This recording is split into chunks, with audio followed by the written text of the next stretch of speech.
republic for which it stands, one nation, under God, indivisible, with liberty and justice for all.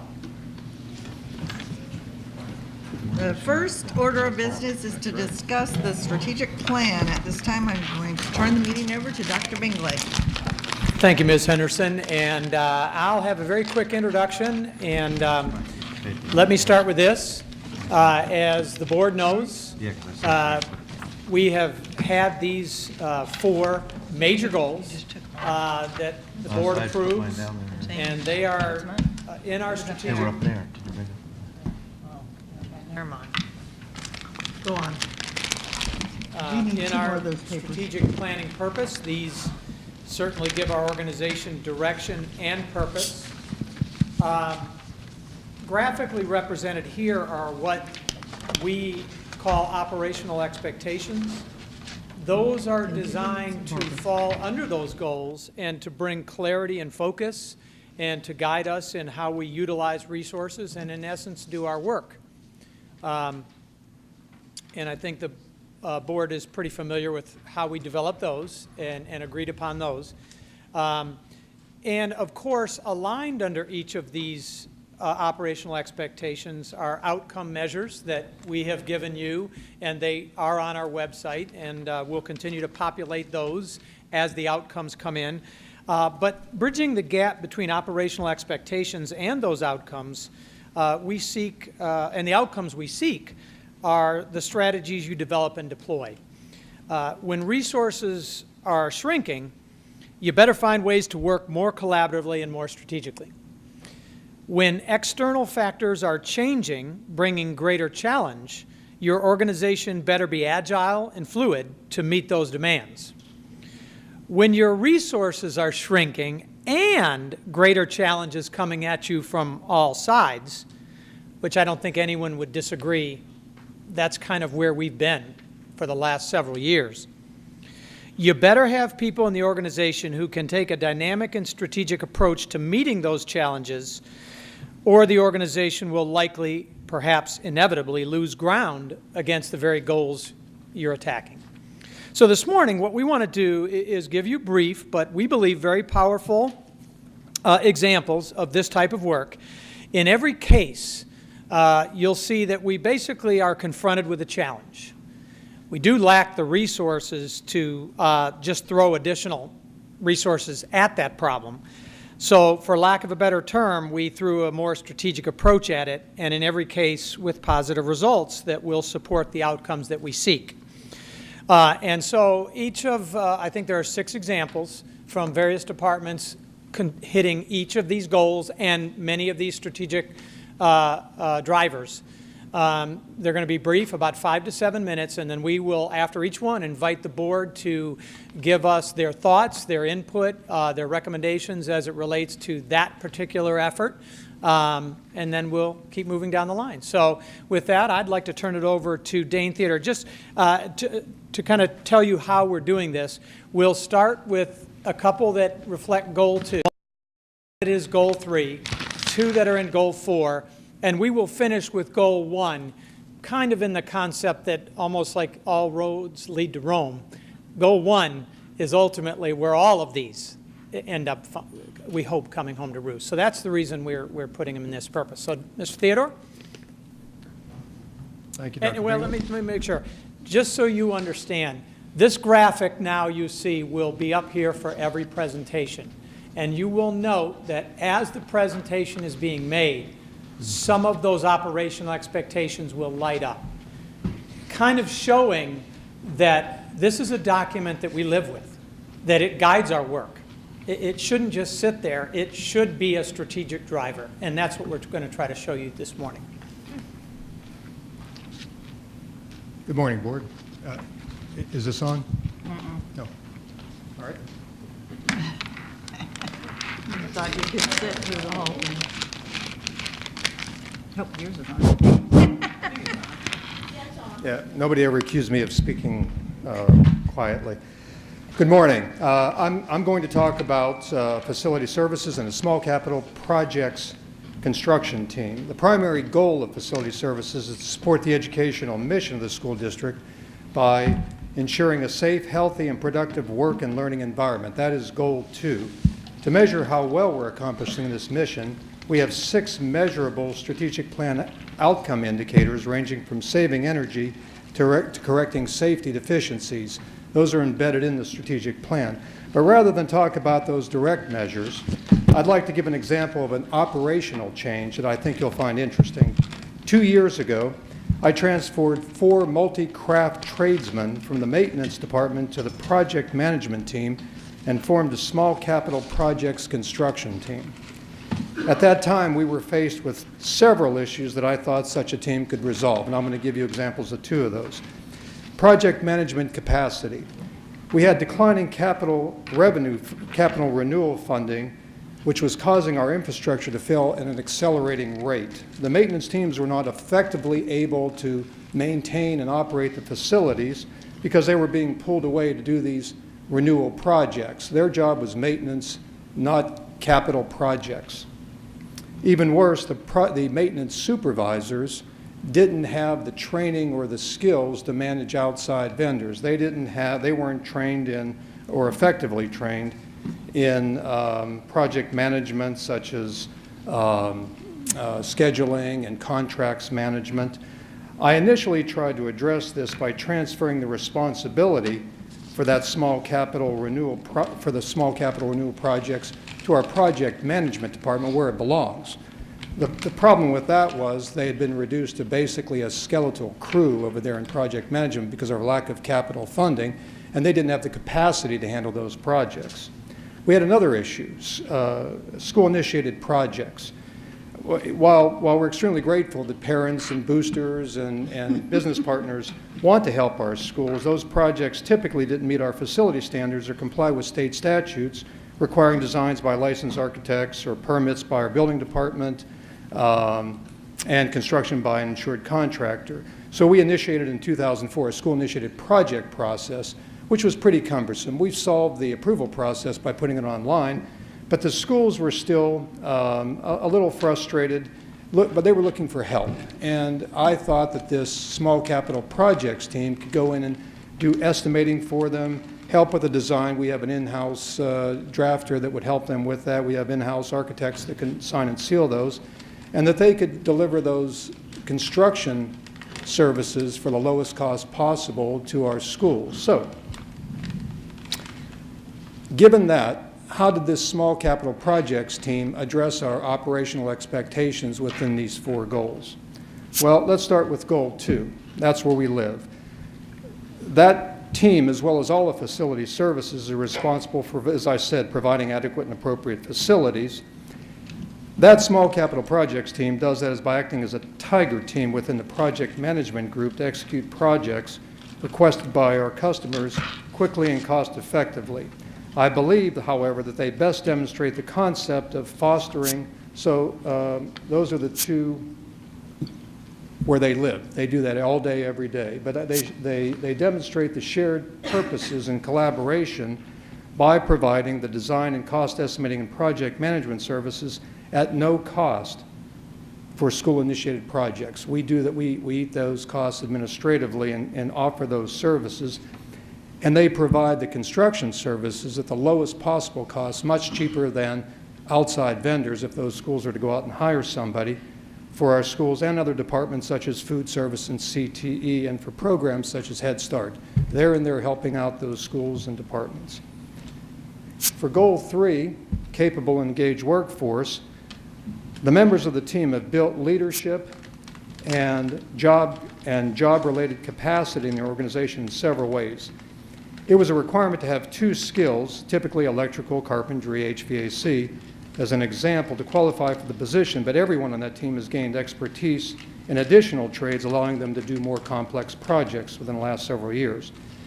The project field coordinator assigned to lead that team, who was basically an assistant to a project manager, kind of a quality control and safety guy on our projects, has now become a manager, a team leader. He's still doing work and he's still helping the project manager, but he's also leading this team of tradesmen, and in doing that he acquired scheduling, cost estimating, and project management skills. In fact, the gentleman that started that process 2 years ago was able to successfully compete and win the job of a maintenance supervisor, stepping up in position because of those acquired skills. And one of his team has taken over his job because of the skills that he acquired. He had leadership skills, but he acquired some cost estimating skills in watching Steve. The team is given they're given autonomy and accountability, that's number 3 under goal 3, under the guidance of a project manager, and they have consistently delivered high quality, low cost service by taking ownership of each project assigned to them. Goal 4 is fiscal and organizational effectiveness. The team exemplifies effective and efficient resource management, which is the number 1 operational expectation, by consistently providing construction services less expensively than contracted services. There is no better example of this than a recent project to install 130 internet-accessible thermostats to reduce programming costs and save energy in classrooms. The 35 of these thermostats were installed by this team last year at a cost of about $150 a piece. We just sent them out there to do 35 because we knew that they had about a 2-year payback. I then had another 130 that I wanted to do, and I didn't think that they had the capacity because they're being scheduled, they're busy all day, every day by these other departments. So I said, I'm going to contract with an outside firm to do this. We went out for an RFP to do those 130, and they came back at $950 a piece to install those thermostats. Well, You didn't do it, right? no, we did not. The team, so that's 16, the team can do that at 16% of the lowest bid, saving $104,000 in the process, and more importantly, making that project viable because the payback on spending $950 a thermostat, I have a 8 or 9, 10-year payback, and I need a 2-year payback to make that project effective. The creation of this team represents an organizational change that allows maintenance to focus on their mission and places in-house capital improvements projects under project management, the department that exists to plan, design, permit, and execute all capital projects. That demonstrates a clear use of strategic planning to provide organizational focus and continual improvement. That's number 2 under goal 4. Finally, when this team was formed, I told them their job was not only to build things, but to be an ambassador for facility services, to communicate and build relationships, which is number 3 under that goal. When I told them that, they looked at me, and I'm sure they didn't have any idea what I was talking about, but what I was telling them was that they weren't just there to turn wrenches. They were there to go out and build relationships with those departments, and especially those schools, in helping the principals and those PTOs build those school-initiated projects. That was their mission, and that was their mission to provide low-cost services to these other schools. So I believe that that demonstrates a clear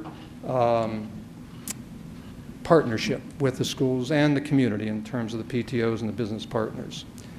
They do this all day, every day, by helping their customers with expertise, dependable performance, and low-cost services. In conclusion, I'd like to light up Goal 1. Now, I'm not going to hit any of those because although the small capital projects team does not directly affect any organizational expectations in Goal 1, the only reason that they, facility services, and every other support department in this organization exists is to support student achievement. Thank you, Mr. Theodore. Thank you, Mr. Theodore. Anybody have any questions? Comments? Well, and I got to tell you that the feedback on groups like this, not only getting the job done, but building those relationships is really going a long ways in our organization because that's ultimately what we have to do because then we can better communicate with each other, better understand each other, and I am getting feedback from the principals that that's working, so thank you very much. Anyone else? Ditto. Okay. Mr. Buto. Good morning. In similar fashion, I will focus on a particular area of success and what we feel are strengths and tie them as best we can to eventually zero in on our ultimate goal achievement. The accomplishment or exemplar that we're going to focus on really has to do with the increase in volume and reliability needs that we've had on our systems. And certainly the growth in pure access needs has been part of that. the reliance on it, because now that you've got the testing, which is all electronic, and certainly the digital content, you don't have any room for outages, so to speak. And you know, compounded by that is the need for the mobility in our systems, and certainly device independence. Mind you, while we're doing all that, we have to still be very cognizant of fair access to all of the students, to make sure we don't get further divided in this digital world. In the umbrella exemplar, really, that the safety, health, and the work environment that we're trying to accomplish here is just really the broad category. Each of these will really try to point to an analogous change that we've made in our shop to Dane's in an area where we're looking to flatten the management level, if you will. Some of the things that we've done with respect to the end of course testing needs and the state mandates, of course, is having to keep up with these minimum network standards. We've partnered with our vendors and other districts actually to learn from them, and have taken our backbone, our local area network, from a 1,000 megabit, basically a 1 gigabit environment, to a 10 gigabit environment. These are some of the things I'll continue to show, and then let you know how we actually were able to do that without having to ask for more money at this point. In the internet capacity, we've done very similar, where we've taken from a 1,400 megabit environment to a 2,000 megabit environment, in essence 2 gigabit. And this has also been done in conjunction with establishing a backup facility at Meadow Lake Intermediate, and that is something that we've done by trickling down some of the equipment that we've decommissioned as no longer able to handle the capacity at the backbone level, but rather than getting rid of that, we've redeployed it to other parts of our environment so that we can establish this backbone facility without requiring more capital, which of course we don't have. Certainly the structured cabling has been a very challenging area for us, because of the state mandates have caused us to shift our needs to accommodate more labs rather than some of the other initiatives that we've had. But we've done that in an effort to, well, actually we've done that by collaborating with principals. We've collaborated with certainly our vendors, and with facilities and financial services. And it's been really an area where we've had to be very creative with our funding sources there. To describe it as being agile, dynamic, use of our resources would be an understatement there. The wireless network, to be able to handle all of these local needs, whether it's the bring your own devices, and certainly the portability for laptops and things in those areas, is probably the biggest challenge for us, because we've had to be very strategic in terms of getting these things deployed. We could not do all at one time, so we've had to analyze these needs and base it on the infrastructure that they already had in place, and make some decisions along those lines. We here again, we've trickled down a lot of the equipment, so that if we've got a secondary school that's being upgraded from 400 megabytes to 1,000 for these access points, then we've taken the other equipment from there and moved them down to our elementary schools so that we could upgrade them from 56 to 400. And here again, this is really trying to make sure that we've got all the expenses, or I should say all of our assets, and get the most out of them. Here is the example then that we have in terms of being very creative in accomplishing this. When we absorbed the technicians from the schools last year, that in and of itself offered some efficiencies. But to accomplish these things, what we've done is we've taken a lot of our own lead technicians, our more senior techs, and have elevated them to a supervisory role. This means that they've had to understand certainly our strategic initiatives, and they've had to learn how to manage resources. They've had to learn how to do analysis and testing of equipment.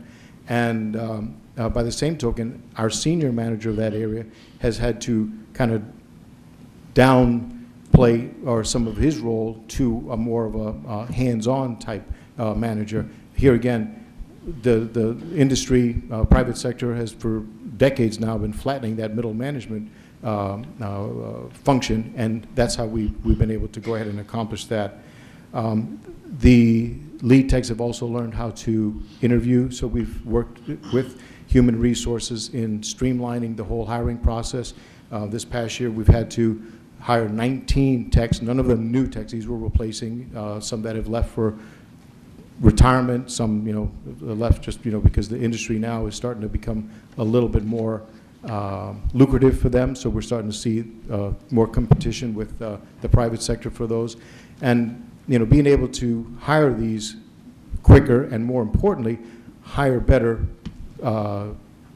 people, not just technicians. We're focusing on caliber employees and not necessarily somebody who has all the resume, if you will. And that's been another role for these middle managers that we're started to develop over here. The continual learning initiative has been something that we've pushed down to all of these new technicians that are under us.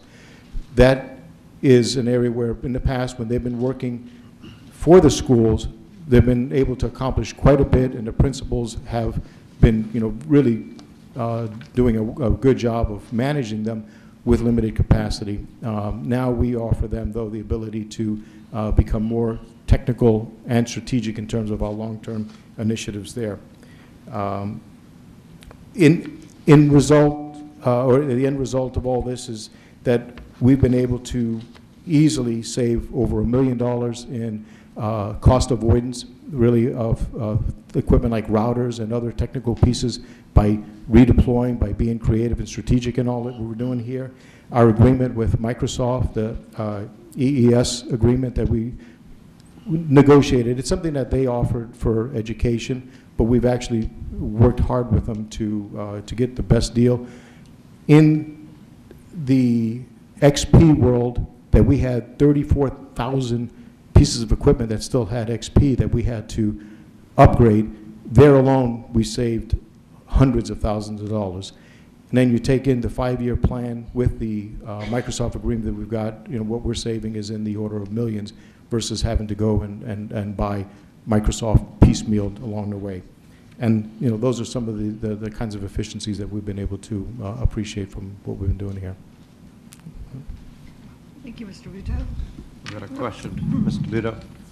Yes, sir. Out of curiosity, are you, with the demand in the technology industry for talent, are you seeing an increase in the average salaries for those people? It's right now we're seeing a little bit of both. We are seeing people coming in who have been making more and thinking that they're going to be able to make more when they come here, when they see our range. Oddly enough, to be fair, we're getting some good talent because some of them are getting burned out in some of the organizations that they work for. They're making more money, but they are being worked to death. And so we do see some people coming here looking not for an easy work environment, because we make sure they know that's not what they're going to get here. But it is a more structured, more predictable environment for them. So we're actually seeing a little bit of benefit from that. But yes, indeed, statewide, we're seeing that we're having to compete with a higher salary these days. Okay. Yep. Anybody else? Dr. Bingley? I just think, isn't it fair, we've talked about this, as we've built the skill set of those individuals and given them more problem-solving responsibility, they become more skilled, and so we do have the double-edged sword is sometimes they can go elsewhere. While they're with us, they are serving us very well. That has, and we've cost-avoided things that we might have had to farm out or whatever, because they're getting that skill, they're getting that leadership, they're getting that, in some cases, project management experience. But the double-edged sword is they're getting more skill. Yeah, right. So, Yeah, and a small silver lining there is we're losing some of them to ourselves, which is a wonderful problem to have. When we have somebody who becomes a network analyst from a help desk position, yeah. it's a problem at our help desk, but we'd rather see them stay within BPS than go elsewhere. So, you know. Question. No, go ahead, why don't you ask? What, I didn't mean to interrupt, but Gino, could you give us a for instance as to what you've had to put on the back burner based on state legislative action in terms of digital media and cloud media and the protections of different things that we have to put in place in order for students, if they do bring their own devices, if we ever get to that point in time, how we implement a firewall where they don't access things we don't want them to access. Yeah, it's actually some of the things that we were able to accomplish this year, we're easily a couple of years behind because of that very problem. No matter what expert you consult in this area, when you're looking at bring your own devices or, you know, portability of devices, the recommendation is always to get the infrastructure in first, because if you try to deploy these things and you don't have the backbone to support it, it'll fail, and then you've lost that buy-in. So we've had to postpone a lot of the infrastructure to accommodate bring your own devices and things, because we've had to deal with, of course, the reduction in our capital and the state mandates for these additional testing environments and labs. So these things have been delayed. I'm going to elaborate that on a second, then I'll get to the question I was going to ask, and I just know from being in the field that to increase the utilization rates within our schools, what a lot of people don't realize is that the routers and the access points have to be significantly upgraded in order to handle that volume, and as you start upgrading, those costs get exponential for those devices. They're unbelievably expensive. It's not like in our homes and small businesses. It's a whole different world. From strategically, though, I think I saw that you are working on, and you have a plan for VoIP, voice over IP deployment, as a cost-saving measure for, as opposed to maintaining old phone systems. Is that elevating closer to the top of the list? Yes, it's in the matter of fact, I was just talking to Dane about a meeting that somebody in our staff was having with his staff about some of the combined list for our capital, and that is at the top of that list, and we've met with Judy a couple of times in recent months, because the payback, the return on that investment is pretty quick. Excellent. Yes, sir. And sometimes you have to spend money to save money. Yes, ma'am. So we've talked about this for a Yep. long time. Yep. So, I really need that to be on the front burner. Thank you. Thank you.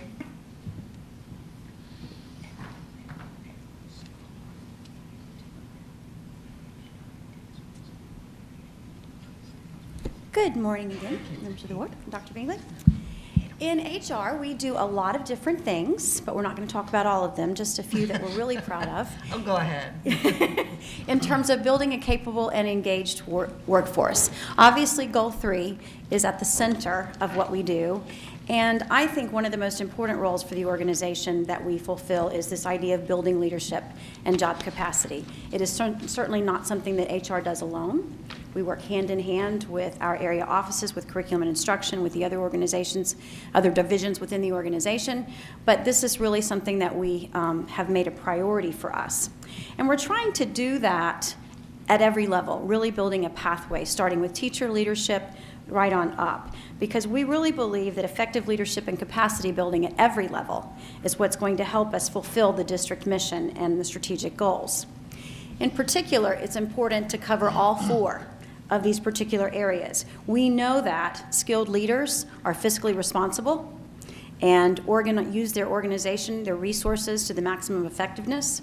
We know that they establish positive cultures for students to learn and folks to work in, and all of that then feeds into Goal 1. So starting first with teacher leadership, We started 2.5 years ago a training model with implementation of our new appraisal system of peer coaching.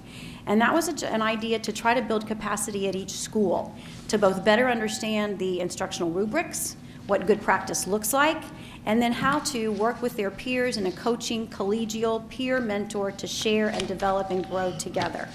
We feel like it's helped with the teacher feedback cycle. Still a ways to go. It's a work in progress.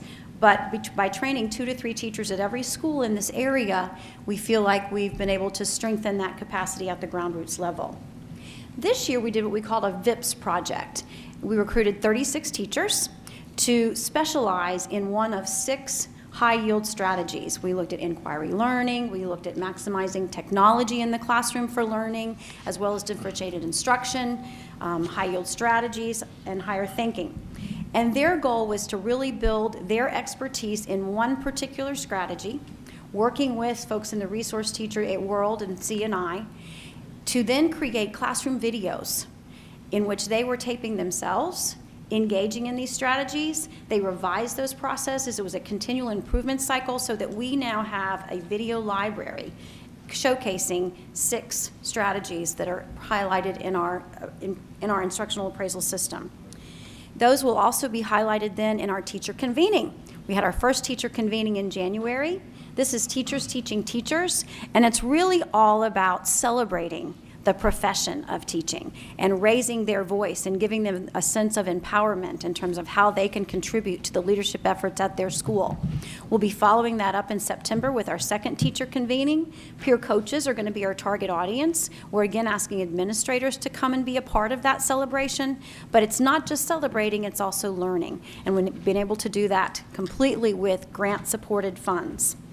And then finally, this year, with the superintendent's leadership, we established the Teacher Advisory Council, where again, we have 1 or 2 teachers from every school who've come to meet with us now 4 times. We have a full-day session planned in August to help us problem solve in terms of looking at what's going well in the district and where are areas that we can improve and what are some potential solutions.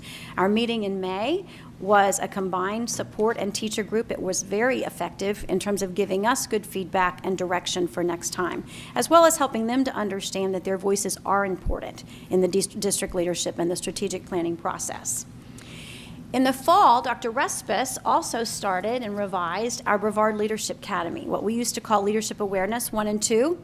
She's now turned into a leadership academy and an administrative pipeline. The first section is really about getting to know the district and the district departments.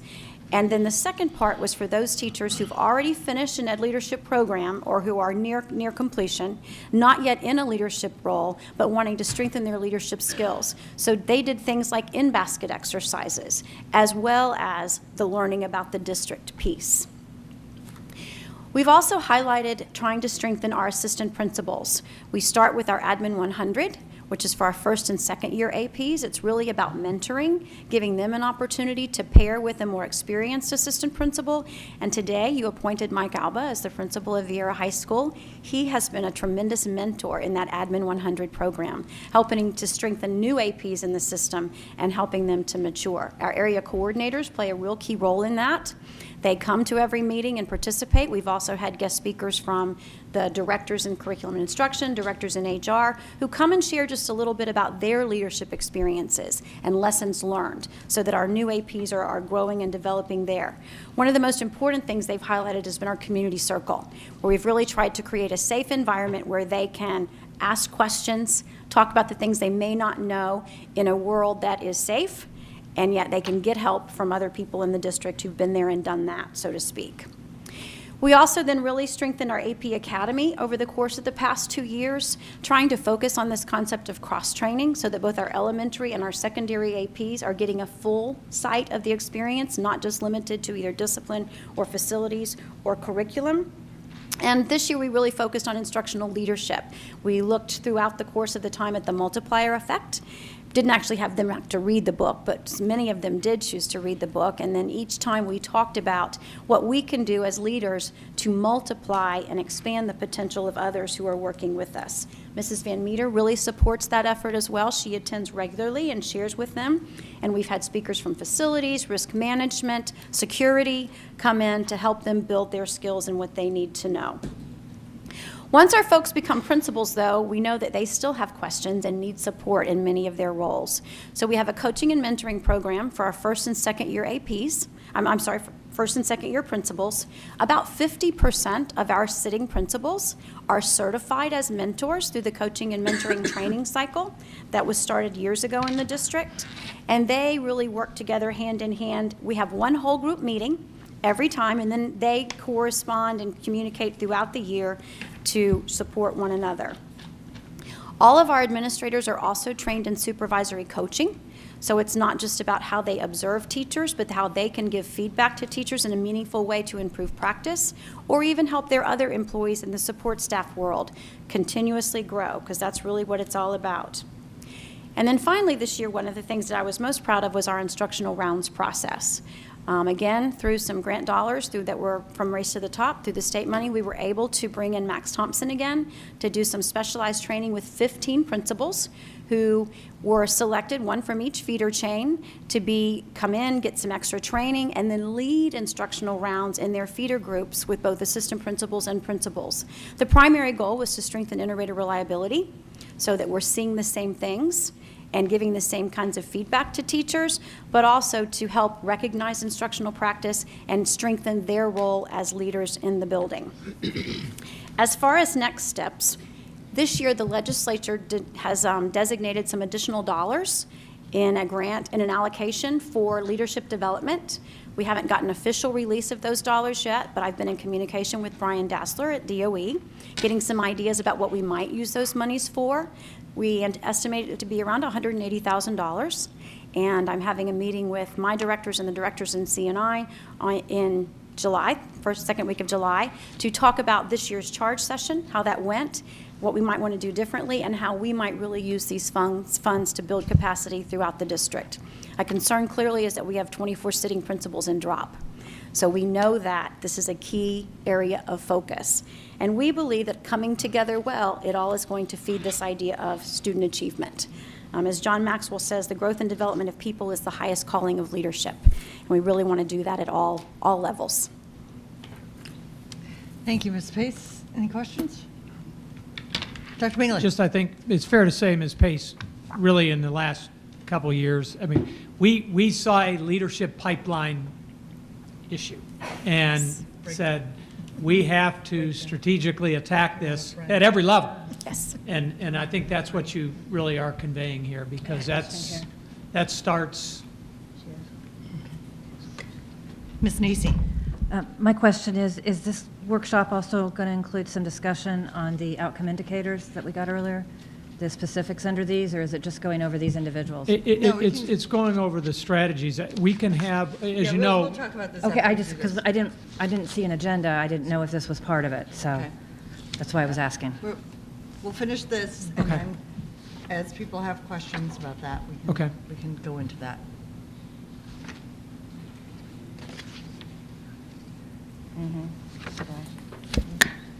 Good morning.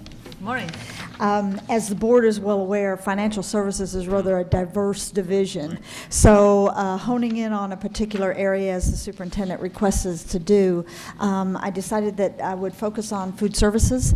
Actually, if you look at the total budget right now, in terms of size, it's tying just about for third place.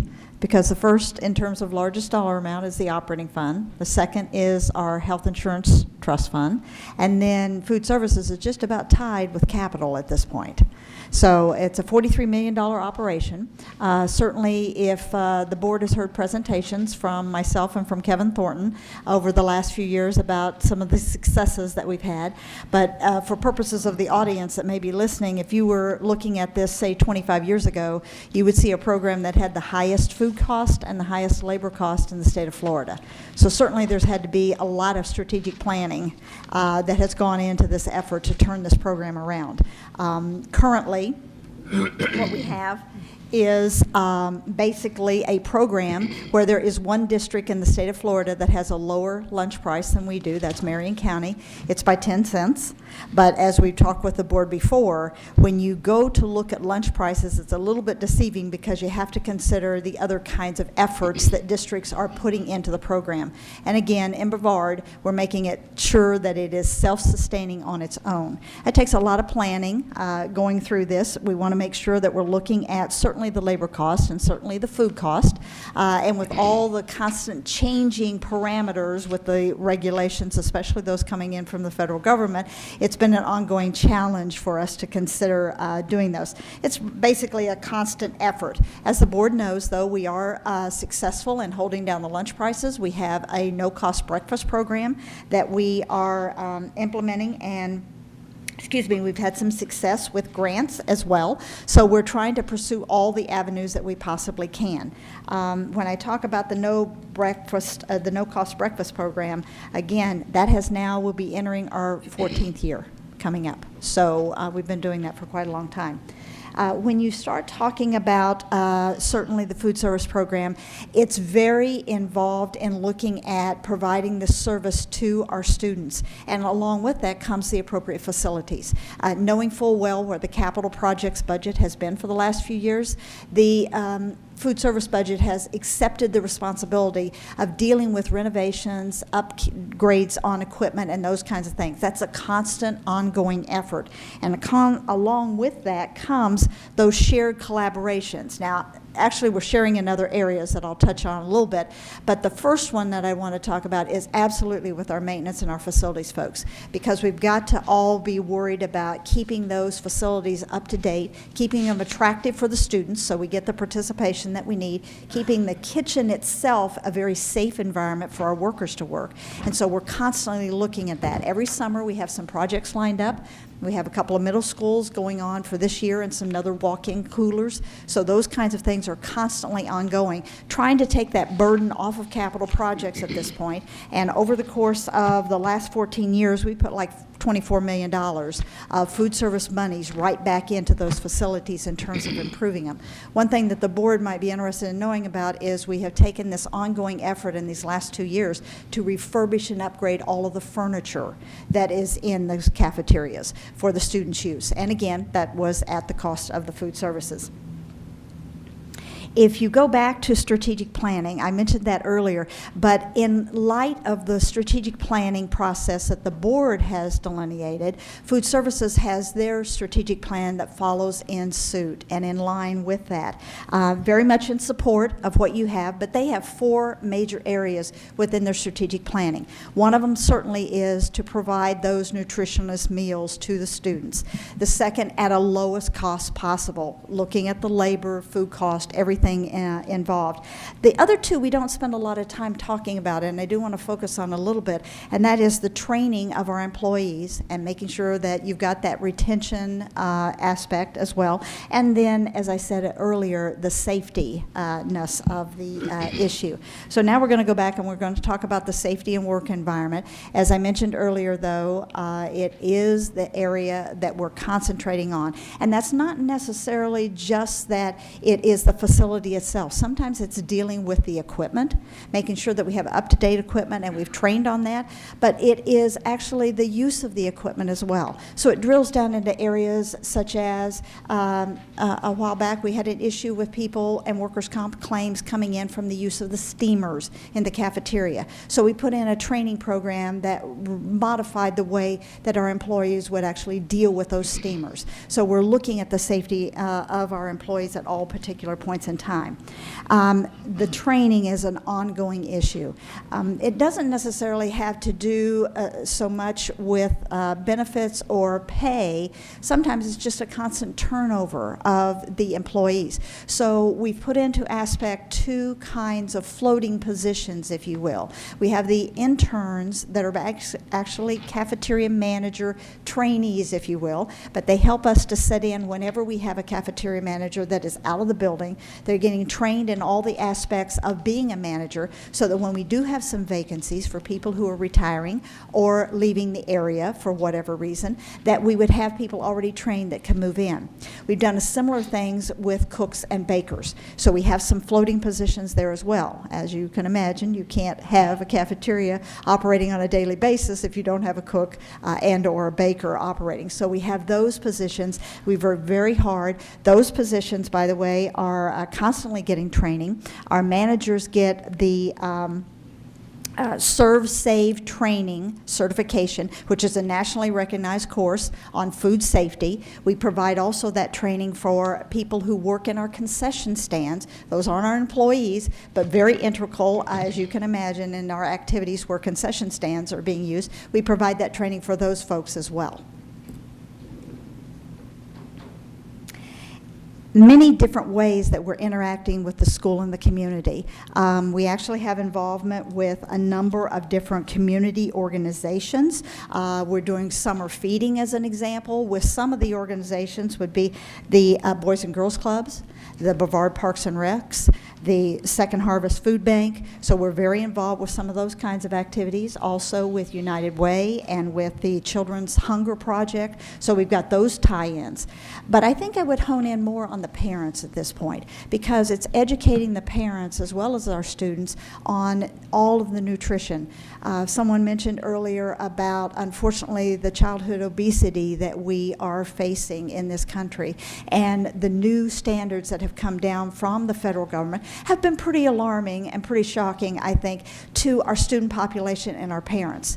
You know, trying to hold down the cost of the lunch, but yet we're supposed to be providing more nutritional meals, and that's a challenge in itself. But the other side of the challenge is making sure that our parents and our students are aware of really what those standards are. So on our website, we're providing different pieces of information to the parents that they're able to draw from, not only on the nutritional standards and but also allergens. That's becoming more and more of an issue in today's world that we have to be concerned about for our parents and our staff to be aware of from that standpoint. Things like Meal Pay Plus, that's made it easier for our parents to keep track of. We're constantly looking for ways to enhance the use of technology, make it easier for our parents in terms of going out into dealing with the lunch program, whether it is paying or whether it is dealing with the free and reduced lunch applications, of course, which are online now, whether it is looking at allergen information or nutritional information that belongs with the recipes, whatever it may be, we're focusing on that.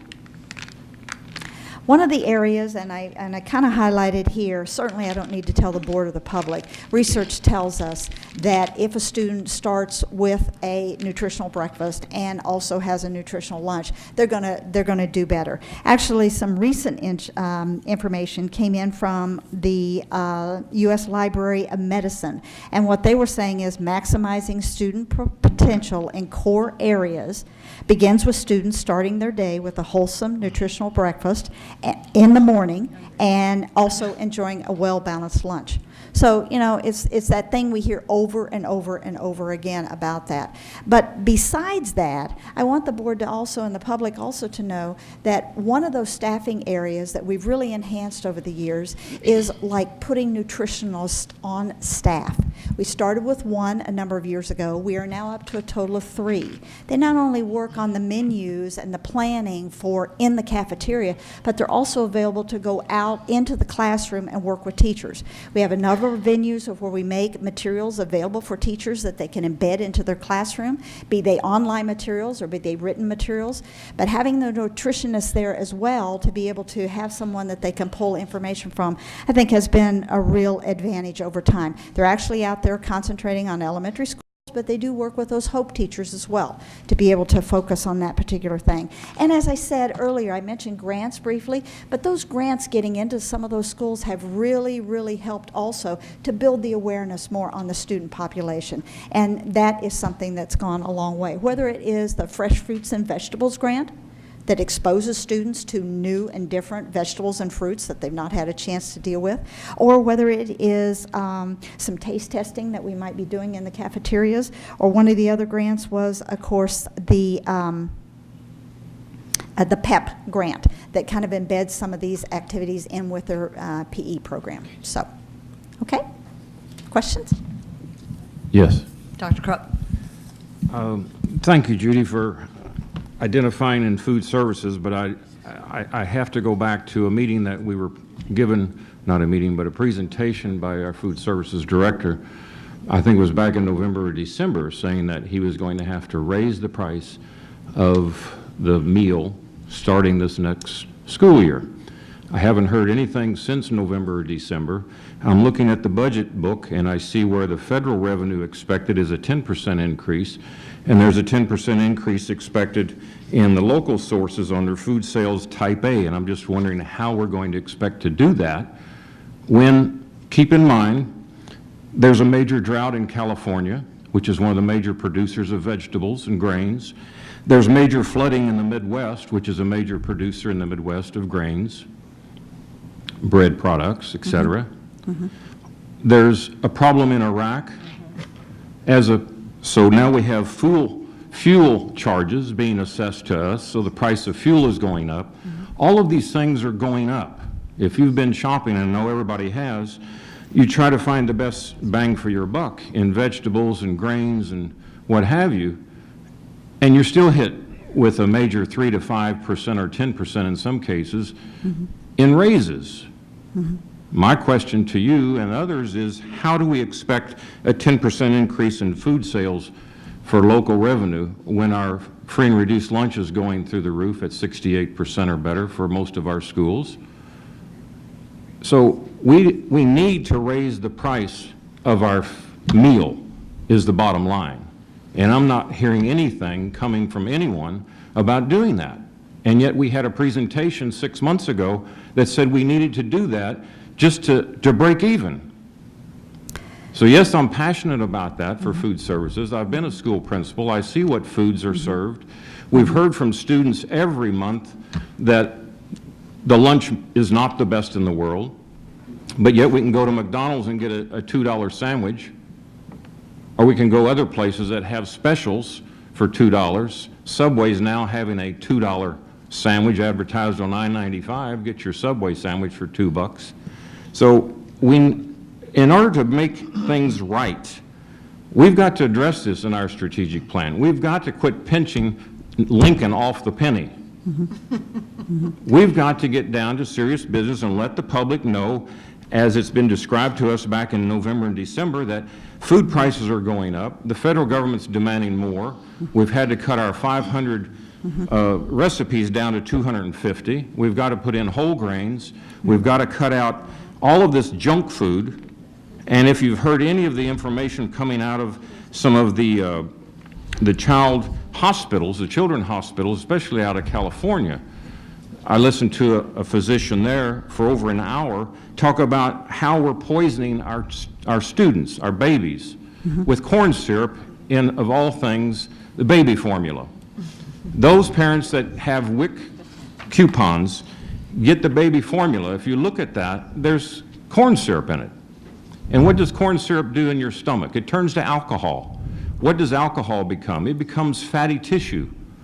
We are poisoning our children, not in the schools by their lunch program, as Ms. Obama would have you believe, but it's from our own vendors giving baby food products in the way of formula with corn syrup. And everything under God's green earth that's produced and in the grocery stores now, if you look at it, is filled with corn syrup. We're fattening them up, not in the high schools or in elementary schools, but at birth. And they come to us obese. So I'm saying, yes, we need to change our menus, but we also need to assign a price to that meal for those that can afford it. Let them pay the extra quarter. We're already being funded an extra 10% in projected revenue for our federal lunch reimbursement. That's fine. We have free and reduced lunch programs for that. But for those that can pay, let's let them pay the extra 10 cents or quarter. You know, for us to say, well, we're second from the very bottom, but we're in the top 10 performing school districts and in one of the top 10 largest school districts in the state of Florida, and for us to have as one of our bulletins, oh, but we're second from the bottom in food costs.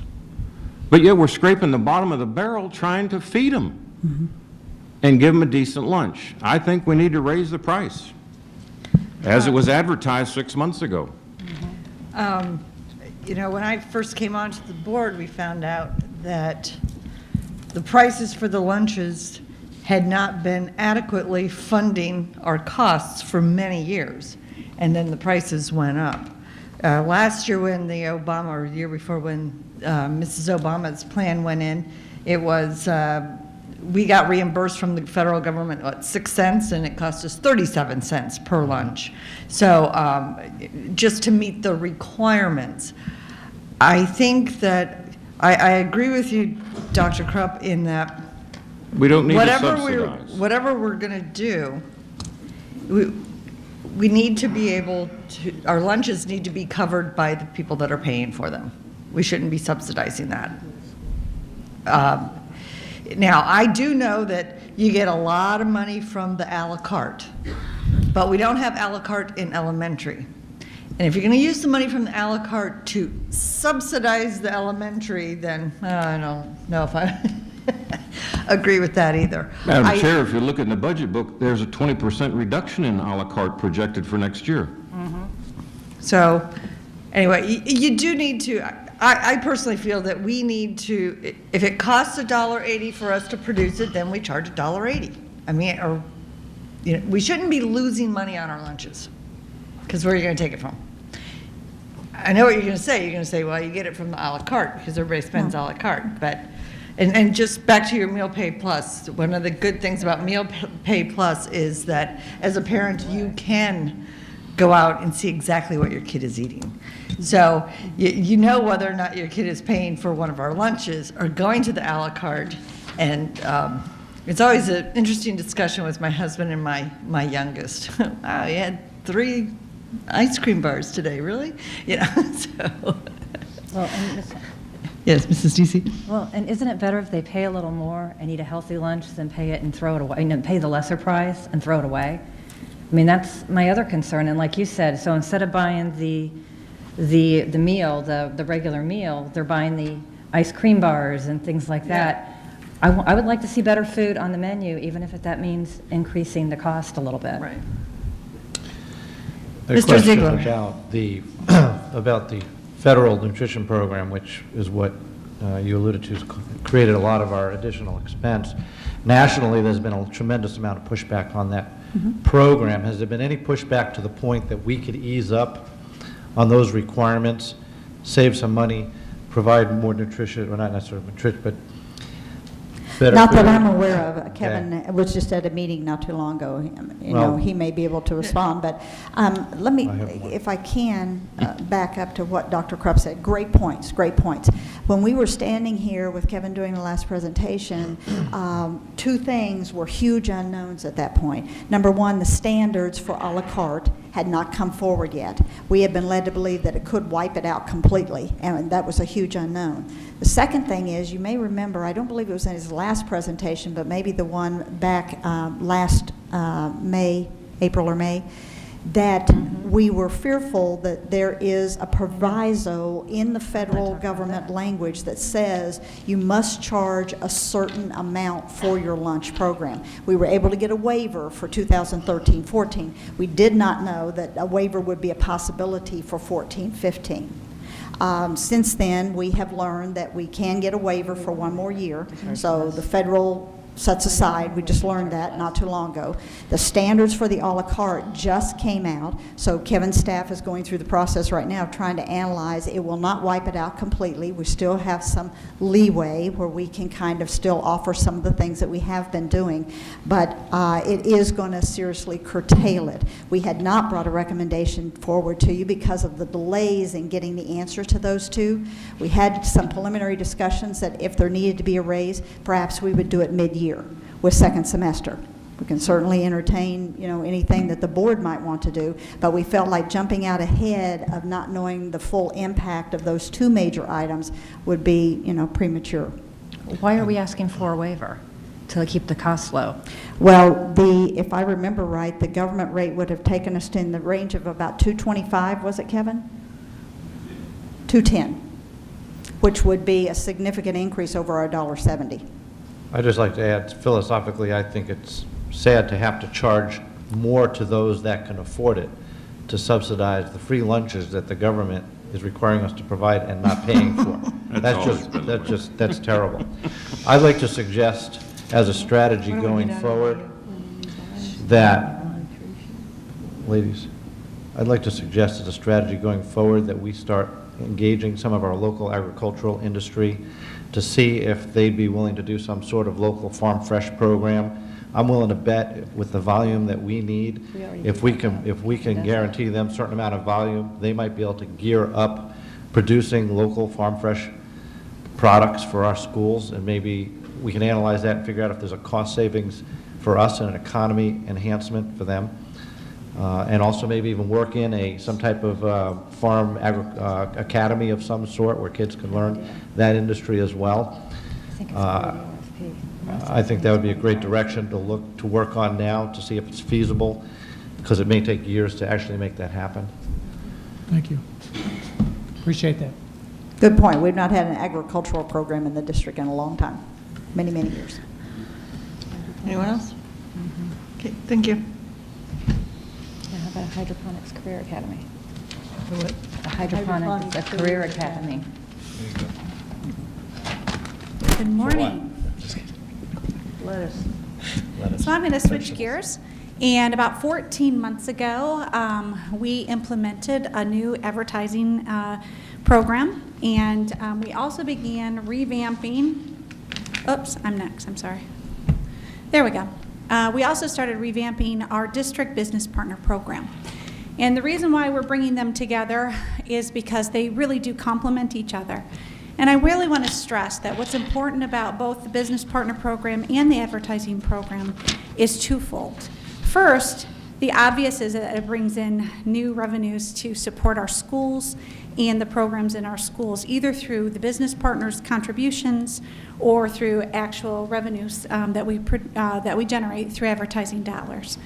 But the second part that I find as a PR person highly relevant is the fact that we've been able to create several new communications tools that we did not have in the past to really reach out to our community. And that's significant given some of the issues that we've been facing in the last few years to engage our community far more fully than we have been able to do in the past. So I'm going to actually start with how this impacts our students. Some people might not think that advertising and business partners actually impact student achievement, but we find that, number one, our business partner opportunities allow us to bring those partners into our schools. They often are either volunteering, so they don't have to, we don't have to pay for those services, or they may be speaking and teaching 21st century skills to our students, helping them with resumes, real world experiences, and exposures to different careers that are out there. The other part is that they have been working diligently to get out there and help support the classrooms. We have one business partner in particular who has made it its mission to work with our schools to try to fund classroom projects. And we have an estimate of about $40,000 worth of first-year funded projects in the classroom. So what they're doing and what we're doing with them in collaboration with them is really impacting our students, we believe, in a positive way, and we hope that it's only going to grow as time goes on. When we talk about shared purpose and collaboration, it's very critical, number one, that we're able to bundle some of these opportunities for the business partners and our advertisers. So we've had many business partners that were just business partners that are now advertising. Likewise, we've had people that have wanted to only advertise with us turn into business partners when they found out what opportunities that they could generate. Another one is that it's allowing us to provide some in-kind revenues to our schools. This year alone, through revenue shares of some of the advertising initiatives, we cut checks close to $5,000 worth of revenue shares, and we were also able to offset some of the costs that the changes in our legacy program caused our high schools and middle schools with their gate receipts, and that brought in just about $8,000 to help offset some of those costs. One of the other things about that too is that our business partners are out there helping support some of our other initiatives through collaboration. So as part of our legacy program, our members said that they were interested in travel. And so Apollo Travel Agency has gone in and done seminars for us free of charge. So it provides that positive PR that we've been looking for in certain segments, well, all segments, but that particular segment of our senior citizen community. In order to do some of the things we've been able to do, we had to really look at the resources that we had when I started here and try to create efficiencies so that we could really attack this full force. And one of the ways we did that is that we implemented some new technologies, and then we were able to take a couple of positions that we had on the books and create the new position in order to get out there. It was somebody who had the skills to really get out there and from a business perspective and do advertising. And that means we do recruit and retain the highest quality people. That particular person was able to come in with some background in advertising, sales, and working in the business industry. We've also had other opportunities to bring in people of that same caliber, which helps us become much more efficient and effective in what we're doing. Through our collaborative efforts in our team, we meet weekly to do production planning, where we talk about all the different projects that are out there, whether it's digital media, it's one of the newsletters or all the newsletters, whether it's campaign issues, and we're able to, through that, I'm able to help each of the people on staff that have direct responsibilities really take leadership of their responsibilities and move forward to continue to tie and connect it to the mission that we're trying to accomplish. It is interesting that through that process and through some of these really high quality people that have joined our team, we were recently asked if we had hired a PR agency to do the election planning for us, and if so, how much were we paying them? And so I think bringing all of these together through this strategy has helped us improve all of the communications that we're doing in and out throughout the community. Lastly, oops, I'm sorry, I double-clicked here. The last thing is it's a strategic planning process. So through our Business Partners program, we've done this first year, we've sent a survey to both our business partners as well as our business partner coordinators at the school. We've allowed them opportunities to network together regularly, to share the needs. Through dialogue days that we've had, one of the top things that came out was the need to increase business partners in our schools. And when they did that, a great suggestion that came out of our community was that, or out of one of those forums, was that schools develop a top 10 needs list and they bring that together. And so we, at our business partner fair, we were able to have the coordinators bring their top 10 needs list and connect them with those business partners. And through these regular networking meetings where they can talk to each other, needs are starting to be fulfilled that hadn't been fulfilled in the past. So basically, oh, and my last thing I was going to share with you is that through this process, we've also been able to streamline some of our advertising contracts. I have, throughout the last year or so, had many different schools contact me, as well as different organizations out there seeking to do third-party services on behalf of the schools. Some of those have not worked out really well, and they certainly have not benefited our schools the way they could benefit the schools. So we've been able to streamline some of those things. In other words, as an example, a coloring book publisher approached different people in our community saying, I'm selling ads on behalf of one of our elementary schools. If you buy this, it's going to benefit the school. Well, the school really only got the coloring book, and so, I know. So now we're streamlining that so that we can try to get as much out of that as possible on behalf of our schools. So that's pretty much it, and I would be happy to entertain any questions that you might have. I have a comment. I have a comment. It was nice to hear some of the things that I wasn't aware of our business partners were doing, and would like to suggest, just like we have a spotlight on education at each board meeting, that we have a spotlight on a business partner. Oh, that's a great idea. I love it. Thank you. Anyone else? Okay, thank you. Thank you. And I have a business partner report that I'll send to each of you as well. Okay, thank you. And maybe a copy of that survey.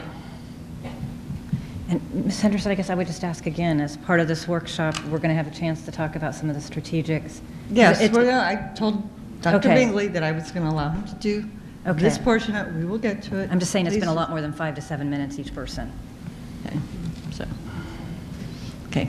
Good Mr. morning. Hammond. This is it. We'll try to wrap it up in 5 minutes or so. You get 5 minutes. Oh, wait, no, 4. No, I'm just kidding. But I have Dr. Spadaccini here, so we Oh, know. she can rip right through it. 5 minutes. Good morning, board members. And you know, of course, Goal 1, student achievement, is what guides us. Each division in curriculum instruction touches on the 4 expected outcomes. Most stakeholders are familiar with instruction and curriculum that supports core academic areas, as many of you have experienced in the associated experiences such as Space Week, Embark, Lagoon Quest, and many others. In addition, most of you have personally experienced many of our non-core learning opportunities, such as the annual BSO concert that every one of our 5th graders attend, and of course our art shows, music, choral, robotics. All of you have your loves that you look forward to attending each year. These opportunities focus on 21st century skills that incorporate the learning and innovation skills of critical thinking, communication, collaboration, problem solving, as well as the life and career skills of flexibility, adaptability, leadership, responsibility. We are able to provide these opportunities by partnering with our departments and with our community members. But this year we had a priority focus at several schools. They were our struggling schools. The state defined schools with a grade of F as a priority school, and this year we had one, and that was Endeavor. Schools that earned a grade of D are identified as focus schools. And this past year that was University Park, due to their grade falling from a C to a D, and Coquina. Now Coquina actually earned a grade of B because the state safety net only allowed a school to drop 1 letter grade, and they had been at A the previous year. But they actually earned less points than Endeavor. So we also had 8 schools that earned a grade of C, and those are considered prevent schools. So we coordinated with DOE staff to delve deeply into the instructional needs at Endeavor, Coquina, and University Park. So we were able to build professional development programs, progress monitor their student achievement, and provide ongoing feedback to their staff. Title I allowed us to allocate additional units so that they could have a full-time math coach, a half-time science coach, in addition to the literacy coach that they earned from Dr. Spadaccini's state reading allocation. Our instructional review at the schools highlighted the need for their coaches to receive training on how to train the teachers. Their tendency was to teach students, but their new role required them to switch this approach and become teacher trainers. So observation, feedback, data analysis, planning, and standards-driven instruction. Dr. Spadaccini would like to tell you how this happened at one of our schools. Okay. So while we continued to support all of our schools, we understood the urgency around assisting these schools and provided additional support to our priority and focus schools. Brevard tapped district staff to initiate these instructional reviews mentioned by Mrs. Van Meter. It's a process where a team of district folks visit each school to review the school's historical performance data, conduct classroom observations, interview administrators, teachers, students, and parents to get a complete picture of the school. And then the school leadership team, in collaboration with the district staff, creates a school improvement plan to address concerns and deficiencies that surfaced during that review. Professional development, of course, was very important at all schools, but at these in particular. So these schools were established as high priority, and resource teachers scheduled their work to ensure they were available to support the schools when needed or called upon to do so. In reading, Mrs. Van Meter already mentioned the literacy coach that each school had, but in addition to that, Endeavor students also received an extended day in order to receive an additional hour of reading instruction each day. In science, Title I funded a part-time science coach, but we also had science Saturdays that were supported by Harris, where we went in and worked with students and teachers to build capacity of both. Finally, mathematics was a very critical focus for us. After reviewing about 3 years of math data, it was clear that we needed really intensive intervention in these schools. So Title I had already funded a full-time mathematics coach for these schools, and then I approached Dr. Wright about the possibility of hiring a trainer to support math. Title I had a vacant literacy trainer position, which allowed me to hire a math trainer, Sandy Davis, to support the schools with the greatest need based on their FCAT data. And I'm going to highlight a little bit about Sandy's work and how she worked with these schools to assist. Started off with a phone call that I made to the principals at each of the schools that she supported to discuss the plan for her work, to address some non-negotiables. We didn't want it to be the same thing. You know, we wanted it really to be specific about going into classrooms and working specifically with teachers, OJT. And then we wanted to get buy-in. Once I had talked with the principals, Sandy scheduled an appointment to meet with the principal and other school leadership to identify the school's mathematics focus. Then Sandy was scheduled to go in 1 day a week to each of 5 schools. While there, she was at one school 1 day a week, every week throughout the year. She predominantly modeled lessons for teachers, focusing on standards as they were developed through our district pacing guides. She wanted to really address teaching to the full intent and rigor of the standards. She attended to the standards of mathematical practice, focused on student engagement, and really talked a lot with teachers about the rationale for the instructional approach that she was taking. They debriefed after the lessons to talk about what she had done, why she did what she did, and she always took some kind of a hands-on material with her that she created, and then she left that for the teacher, enough for the entire class, so that the teacher could continue to work with students with those materials. While at those schools, she worked with newly hired math coaches to help build their understanding of how math should be taught and to develop their understanding of the standards. At the end of the year, Sandy and I met with school administrators and math coaches and other leadership to discuss the upcoming school year and what worked this year, what didn't work, what changes might they like to see, staying within the parameters of the non-negotiables. There were some things we just weren't going to give up. And she also continued to extend her work into the summer based on observations she saw at these schools throughout the year. She worked with a group of all those coaches and pulled some additional coaches in from other schools. We have very few math coaches, but she invited any school that had a math coach, their coach was invited to participate. She shared research on effective coaching practices with the coaches, explained to the coaches how they should be spending their time, and gave a research-based rationale for that. Asked that each of them set a goal for how they would spend their time with the upcoming school year based on that research, and really spent a lot of time helping them to understand the depth and rigor required of the new math standards. She also worked with teachers from our focus and priority schools to identify changes based on our switch. Now remember, we've had a lot of changes in our standards. We've gone from Next Gen to Common Core and now to Florida standards. So there's been a lot of changes recently for teachers. So she wanted to make sure that they understood the most recent changes between the Common Core standards and the Math Florida standards. So they were asked to make comparisons between the old and new standards so that they saw how the content had shifted. They also looked at the standards horizontally and vertically so that the teachers understand not only what's taught at their own grade level, but they understand what's taught before the children come to them and then what will be taught after they leave that grade level. Again, a focus on mathematical standards of practice, and then discussion on how to teach mathematics effectively and how to increase student engagement. So that was the work that Sandy did. But I have to say that the improvements at these schools occurred due to the efforts of many. And clearly, the credit goes to the school-based administrators, teachers, and support staff that worked hard to make changes that positively impacted student achievement at these schools. The folks at the school level set goals, made commitments, and went beyond the call of duty to help students. However, I would like to think that district efforts to support these schools help them on their journey. Thank you.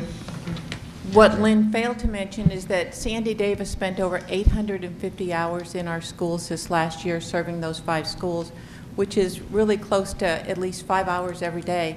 And when we first started talking about Sandy, some folks on senior staff said, I don't think I know her. And we just thought that was a feather in our cap. They didn't know her because she's never here. She's always out in the schools serving the kids that need her. So she's been really one of our stars this year.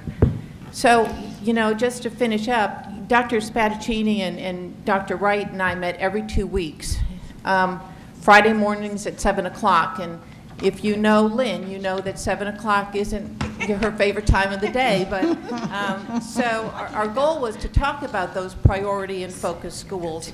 And we talked about what happened in those 2 weeks, who visited, what their observations were, what our resource teachers saw at those sites, and what curriculum and instruction's involvement would be in the next 2 weeks. Then we conference called with every one of our area superintendents and asked them the same question. What did you observe? What do you need? And how can we support the immediate needs in the future? So we believe it paid off. If you look at that data chart that we just provided you, you'll see that 30 cells, of the 30 cells, 23 showed growth. And I want you to look specifically at the math because, of course, that's where Sandy had her focus. Endeavor increased 54 points in math, University Park 33, and Coquina 41 points. There's no doubt that each principal is looking at those couple cells where they had a decline, and they're already planning their attack of what they're going to do in the future. So we learn from each other. Instructional reviews, professional development, in-depth look at data. These are all strategies that we're now applying to our prevent schools so that they can mirror the success that Endeavor, University Park, and Coquina has had. Lynn's exemplar highlighted Sandy Davis. Her focus was on 5 schools in need. Her remaining team of resource teachers served our other 55 other elementary schools and our 10 charter schools. Our middle and high school, our middle school, our high school, and our CTE programs mirror this involvement. So in closing, I want to show you our class of 2027. Let me find them. I thought they were here. No, That's I've all right. lost them. Or will bail. So I had a picture of our class of 2027. They are some of our Head Start students that are entering kindergarten this next year. And you know, we don't stop during the school year. You know, we have 3 summer reading programs going on right now. We have Think Stretch, which is a new program where the students do the work in their home with their parents, and they come to school once a week to meet with the teacher. We have over 1,322 students involved in that program. We also have the I Caught You Reading program, where we sent Nooks home with 480 students from 8 different sites, and they are reading with their parents at the same time. And then we also partnered with United Way for the Tag You're It program, and this is a challenge for every K through 5 student in our district. So from 3 years old to 20-plus-year-olds in our adult ed program, we continue to look for ways to serve every student with excellence. Thank you. Thank you. Ms. Henderson? Yes. Could I just, again, as we talked about it, our hope here today, as you know, the outcomes that we have probably about 4% of the outcomes that we will ultimately have. Due to the timing of the state. Right. I mean, we don't have all the scores back to plug into everything that's on the list that you were given. So it was our hope, like we always do, we'll present those in November. But in November, somewhere in that time frame, have another workshop where we will not only provide all the outcomes, but then allow the board to say, should we course correct on some of these things? What are those outcomes telling us? And do we want some course correction, not only in the outcomes themselves, but in potentially some of the strategies that we're deploying? Our hope today was to say, you know, there are some things, immense challenges that, say, 2 years ago we didn't even have. And how this process is fluid and is guiding us and is meant to make us be strategic to try to get those outcomes. But that's our hope. And I would love the opportunity, once we have all those outcomes, to just go through all of those. And That's fine. I think that if the board has some questions on some of this stuff now, Mrs. Okay. Nisi? I do. Just to okay. get a flavor. Where'd that paper go? I know, it's here. Dr. Krupp, do you have any questions? Here it is. No. I got it. Not enough data in it. There's not enough data. Right. Well, major issue I had in the curriculum area is any area that was red, the target for this coming year was reduced. I didn't see that in any of the other areas, and I have a concern that just because we didn't meet a target doesn't mean we lower the bar for this coming year, and I'm not happy to see that. I understand. Okay. Anything?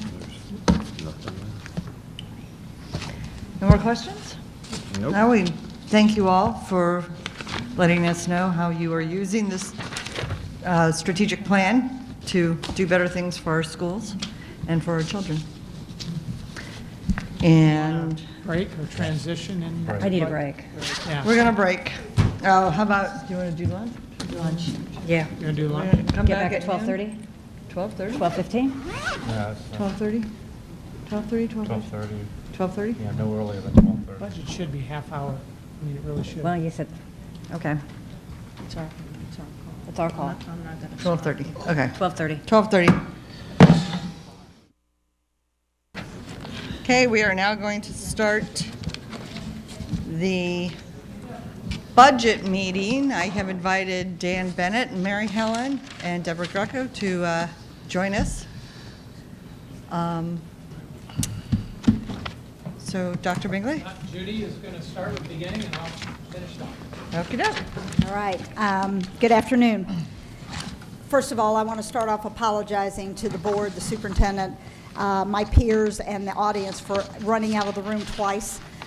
DOE notified us basically last night that they weren't going to be able to wire the money to us today, as usual customary, and it wouldn't be until tomorrow.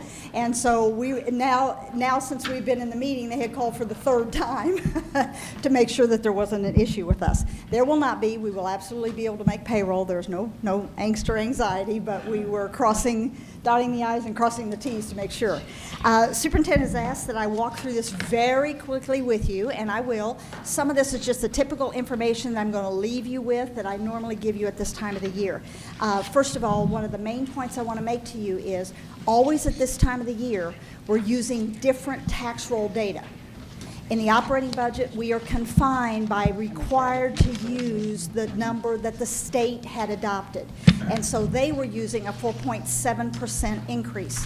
Whereas on the capital side, we're not confined by that same legislation. So on the capital side, we were using our estimate that we got from our property appraiser back at the end of May, which was basically an increase of 8.5%. Quite a discrepancy. Neither one of those are based on the actual tax roll, which I'll come back to in a minute. But as you can see, everything based on what we have presented to you at that first May board meeting about the categorical increases, et cetera. And the very last bullet is we're still predicated on the fact that on that last quarter of a mil that we are still taking that from capital and moving it over to operating.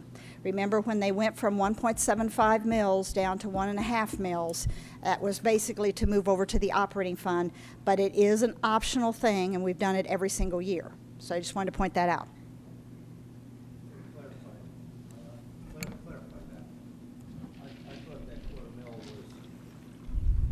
Needed by them, that we didn't have an option to do that. That's discretionary millage, is it not? The first one, when they took it from 2 mils down to 1.7 mils, 1.75, absolutely that was required.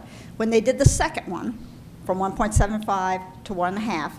They use the word optional, although they assumed every district in the state would move it over to the operating.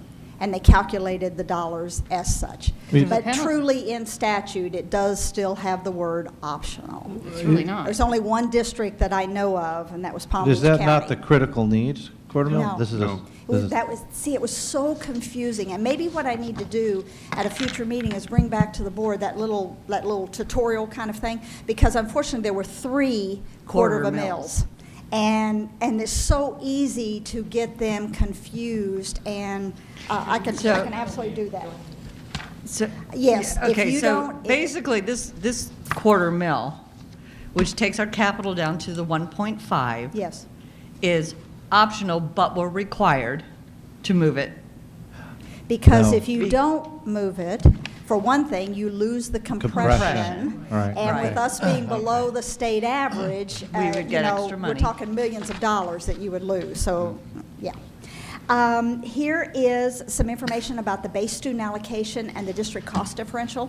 Each year I bring this slide up to date for the board, and 2 things on here. Remember, I have shared with you, I'm not sure how many more years we might be able to stay for the district cost differential, or the DCD, cost of living index, for anyone who's listening. I'm not sure how many years we're going to remain above 1, but we're still there. And in the hierarchy of the districts in the state, we are the 10th from the top in terms of that level of that DCD. You can see that when you multiply those 2 things together, your base amount is now topped $4,000, just barely. It has to go back to somewhere within the 2007-8 timeframe to get back to 4,000. But I would add one thing. It wasn't that there was necessarily all this additional money. What happened was last year, the year we're just ending, in 13-14, when the legislature and the governor took on the initiative to do $480 million for teacher salary allocation, it was not a part of the BSA, the base student allocation. It was outside. This year, they brought it inside, so it makes it look like you got more of an increase than you really got. It's the same dollars, it's just being reported in a different fashion. Okay. And of course, we've also heard that the additional funds that they say they're giving education is really not they, it's increased revenue from property taxes. It's we Good that are point. giving it to education. Excellent point. I was going to say that later, but I'll go ahead and cover that. You're exactly right. We don't have certified tax roll numbers from all the districts in the state, so it's going to change some. But on the initial allocation, yes, they did pump $554 million into K-12 education within the funding formula. But to Mr. Ziegler's point, what they're doing is they're relying on tax rolls around the state to increase. And so what they've done is right now, the increase of that $574 million, $400 million of it is coming off of local taxpayers, with the other amount coming off of the state. I have about 6 slides in here on enrollment, and I'm not going to go through each individual one, but these are the typical slides that I normally give the board. We're looking at next year. This is FTE-wise, all right? Okay. The next one is actual student, and if you concentrate Judy, on the, yeah, Can you sorry. explain the difference between the number on the slide you just, the total at the bottom of that shows 70,288, where we show on your slide now 72,906? Can you Right. explain to people why that's different? Absolutely. FTE is in the old days, let me cover that before I talk about recalibration. FTE is really represented on what you earn for a student. And a student, hypothetically, if they attend a full day, the full 180 days, they're a 1. But we know that we have some students that are not with us all day. We know that we service some students coming from private schools or homeschool for exceptional educational services. They generate a part of an FTE, not a full amount of FTE. So it will be less than your actual head count, is what I'm saying. Whereas the next one that Mrs. Nisi was talking about with the 72,906, That's the actual that's head count. an actual head count. And so there is that discrepancy, and that's a great point, because you'll remember a point that the superintendent made. It's been some months ago now since he had to address this, but really there are like 3 different things in the world of finance. We have the FTE, which is based on the actual funding formula of how we get funded. There is a head count, a student membership, like this slide is showing, and then there's also something called COFFE, or Capital Outlay FTE, which is a different number still, and it's the lowest of the three. Typically, membership highest, regular FTE, the next one, and then the very lowest one is the Capital Outlay FTE. Okay? Thank you for asking. The box that has the 312, always I get asked about this, because certainly in planning our budget, we have to concentrate on where is this growth going to be? Is it going to be in our schools? Is it going to be in the charter schools? So what this slide shows you is the breakdown of district and charters, but probably more importantly would be this next slide, number 7. Number 7 takes that same box that was over on slide 5, you see, and it's breaking it down for you under district and charters. So you can see we're hardly projected to grow at all for the coming year. It's the charter schools that are going to experience most of the most of the growth. Why does back on Yeah, I know. 5 say 312 and on 7 say 329? Yeah, I'm sorry. There's a mistake there. Okay. And I think it is because of, let's see, what is it? 6. It really should have been 312. That's a mistake. I apologize. The 39 that's right here. So we're expected to get 39 new students, and the charter schools are getting 290. This number right here should be 312, and I apologize. I will correct that for the next time. These two numbers right here should total 312, not 329. Because the 312 on the previous page is the right number. Okay. Okay, so I apologize for that. I gave you the information on KSC and the Cape Canaveral Air Force Station. Just as information, it does appear that we have pretty much plateaued there. We're losing about 400 students a year. So we're still losing, not to the numbers that we had lost in the past, but just an FYI, we continue to watch that. And more importantly, we continue to watch it by school, by grade level. So we really know where that impact is occurring. Tax roll. We changed this at the 11th hour this morning because the number that you see on the very bottom line is the certified tax roll for this coming year. We got it late yesterday. So when you see the $31,249,000,000, that is the certified tax roll. Keep in mind that second slide where I said to you, operating fund had to use one number of an increase of 4.7. The capital at that point had used 8.5. It actually ends up that the increase is 8.82. So a little bit more optimistic than what we had once forecasted. Here's detailed information that will give you kind of a little bit of everything. I know this one's busy. I would probably point you to the last 4 numbers, the ones that are 2014 and 15, so you can see the variance there. You can see the top line of the $30 billion. That's what the state had for us to use. You can see estimates that had come through, and then the final of those 4 numbers is the certified. Again, this is just serving to reinforce to the board the statement I have made to you on many occasions. The property appraiser does a very good job. When they give us an estimate in May, that estimate is pretty good that you can, take home with you when they get the final one coming up. Now, I know in this, it looks like, oh, it's tens of millions of dollars, but still, in the scheme of things, when you're talking about a $31 billion tax roll, it is a very small difference. Judy? Yes. The little carrot, I'm assuming you mean notice of estimate for the 2014 tax roll? I'm sorry. Yes, you are. Okay. I apologize. We have been running chasing. A little too many 12-hour days. Criticism. I just want to, for the viewing pop. I didn't have a chance to proof these last few slides this morning.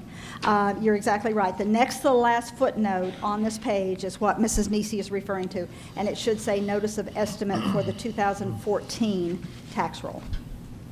The one positive thing that you need to think, and this goes back to Mr. Ziegler's statement earlier, when I was at finance officers last week, the finance council did meet, and we do a round robin and talk about a lot of different things that are impacting the district. And going around the room, there was only one district that felt like the state's estimated tax roll was too high.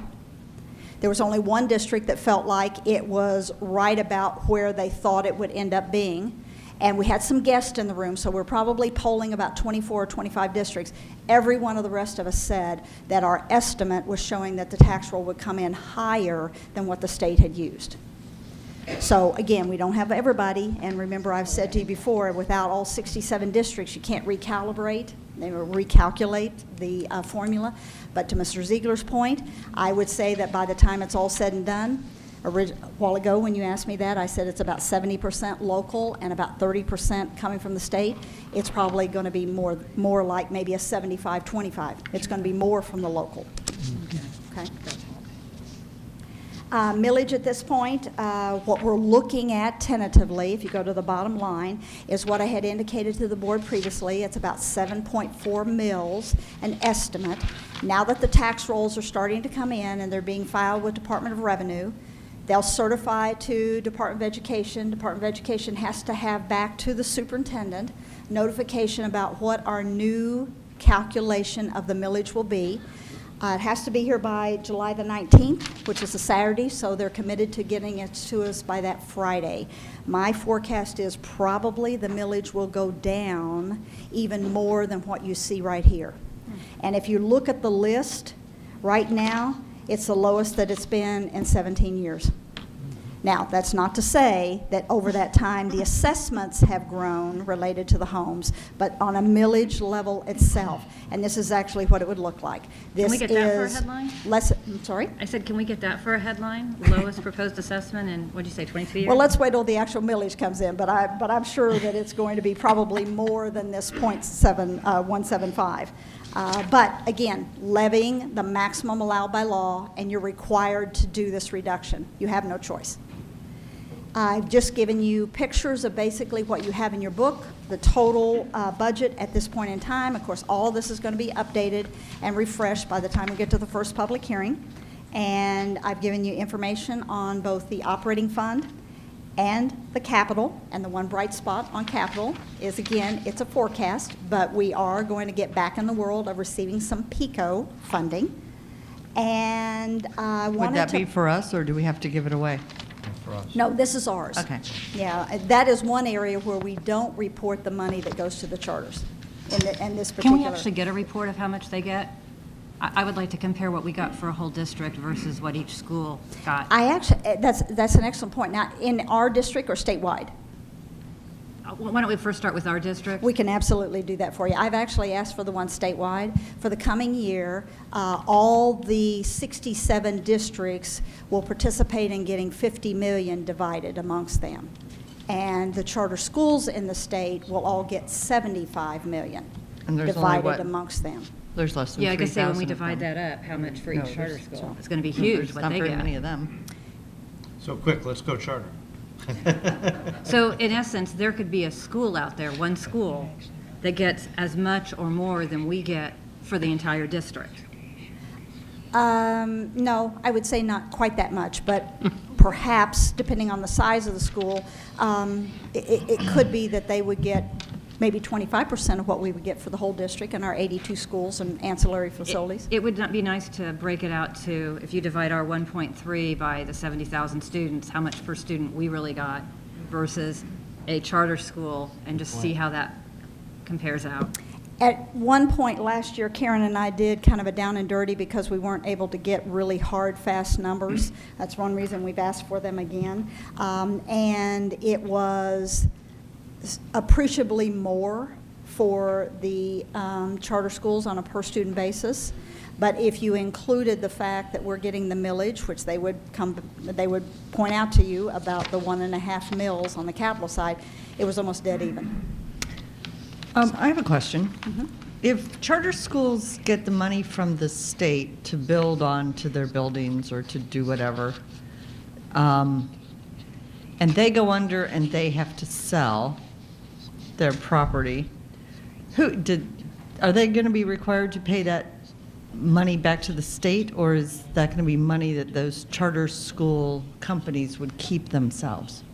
Well, chances are that when they sell it, they probably won't hit the break-even point on what's owed on the property. But if there is any excess, it's supposed to come back to the school district.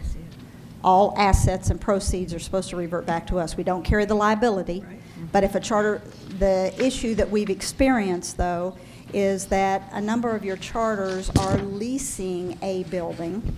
They're leasing equipment, they're leasing computers and software. So there's nothing there. And so if they should close for From whatever themselves. reason, there aren't any assets to revert back to the taxpayers or to the school board.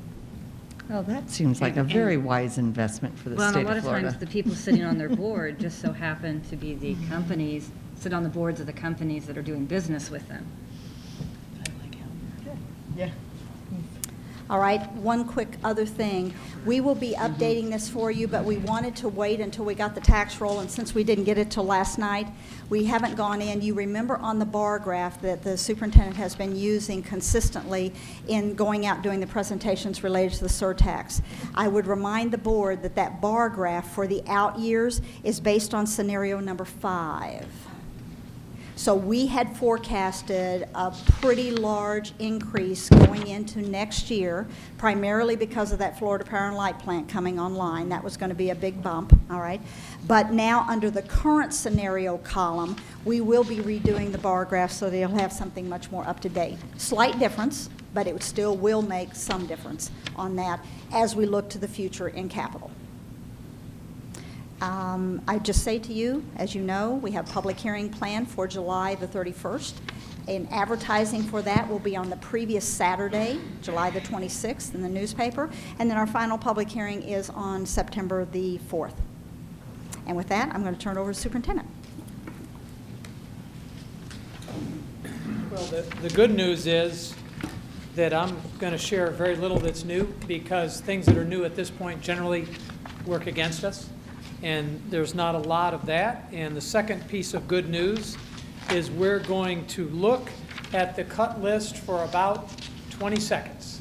And that is to say this: we are recommending, and have been recommending, I think you know this, the first thing on the cut list was to eliminate the child care refund practice, and we are going to recommend that you do that.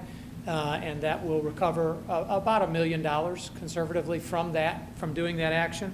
And that is all we are recommending that you do as it relates to the cut list.